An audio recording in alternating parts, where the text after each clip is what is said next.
It started with a phone call, one of those moments that separates your life into two halves before and after. The voice on the other end was shaking. Words stumbled through static and tears, but they were clear enough to shatter a world. There had been an accident, sudden, brutal, irreversible. The air around went still. It was as if the earth stopped turning for just a second long, enough for a soul to crack.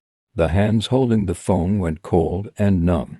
Legs weakened. Breathing turned into a conscious, labored task. You don't realize how much you take normalcy for granted until it evaporates in a sentence. Then came the silence, not the kind you seek for peace, but the kind that screams in your ears, that presses against your chest, that fills the corners of every room like smoke after a fire. The days that followed were a blur. Time moved strangely, sometimes too fast, other times unbearably slow. People came, some you hadn't seen in years. They brought food, flowers, and the same sad eyes. They said things like stay strong, and they're in a better place. Words that were meant to comfort but felt hollow, as though anything could comfort a heart that had been torn open. Sleep stopped visiting. Hunger disappeared. Tears became unpredictable, sometimes loud and uncontrollable, other times quiet and dry. There were moments of stillness, sitting in a chair, staring at nothing for hours. Time didn't pass in hours anymore, it passed in eggs. There were constant reminders.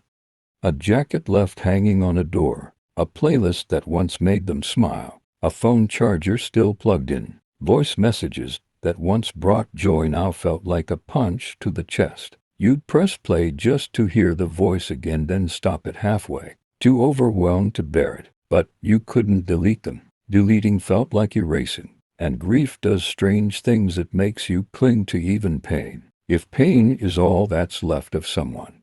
The hardest part wasn't the funeral. It wasn't even the first night spent alone with that unbearable silence. It was the aftermath, the way the world just kept going. People returned to their routines. The roads stayed busy. The shops still opened. The sun still rose, unbothered by your loss. And that was what hurt the most, how unchanged everything seemed, when everything inside had collapsed.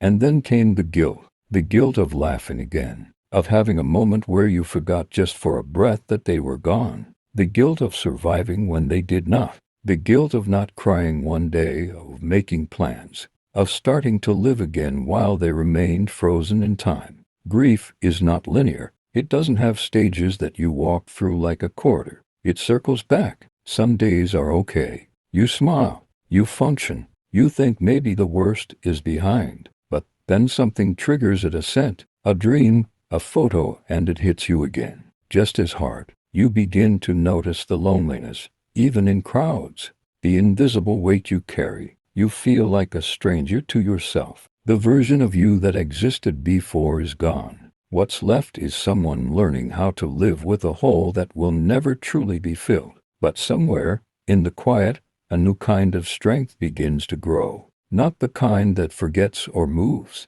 on, but the kind that learns to live alongside the sorrow. A strength that doesn't pretend it's okay, but shows up anyway. One that understands that healing is not about erasing the pain, but learning to hold it with tenderness. You begin to cherish the memories not just for what they were, but for what they left behind.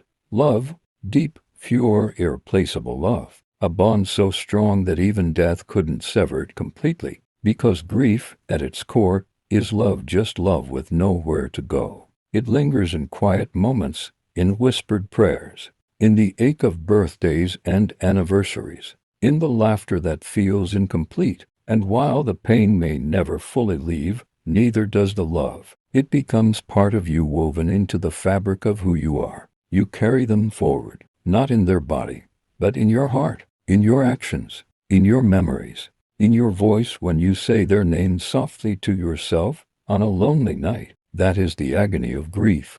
And that is also the beauty of love that truly mattered.